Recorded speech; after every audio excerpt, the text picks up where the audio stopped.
10 years ago, I started a company called Smith-O-Matic, and then about a year and a half ago, I started a new one called Valchromatic.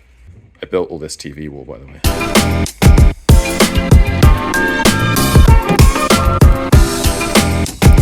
And for the longest time, Smith-O-Matic would take care of everything. So design work, construction, fabrication, furniture making. But then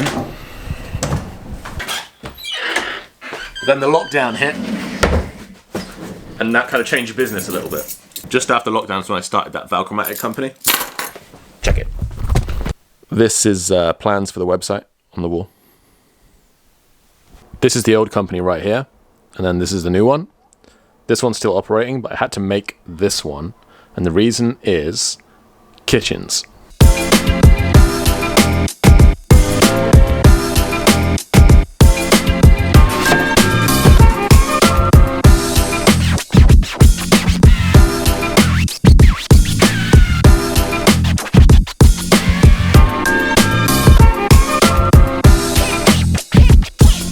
See, with lockdown, people weren't spending their money on holidays anymore. They were spending it on kitchens, like this one.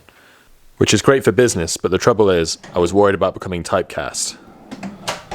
I was being asked to do more and more kitchens, but Smith-O-Matic is all about variety. It's about me having opportunities to do what I'm interested in. It was clear that I needed to compartmentalize the kitchens and come up with like a clear and distinct product range. So the idea is that you can have totally custom kitchens, but you can only have them in plywood and Valchromat. Without limiting options, you have unlimited options, and then the problem is choice can become totally overwhelming.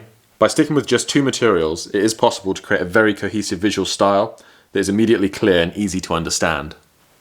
I'm also going to be selling a range of products and furniture, which are going to be on my Etsy store and also on the website. For example, look at these cute little coat hooks that we're making. This is oak plywood with oak pegs. These cubbies are made from the offcuts from kitchen doors. They're in this nice primary colour style, and the tops are made from the bit that's left over when you cut out the kitchen sink. That's the one, right? Yeah. Those products are going to be made from the waste that is generated when we build kitchens.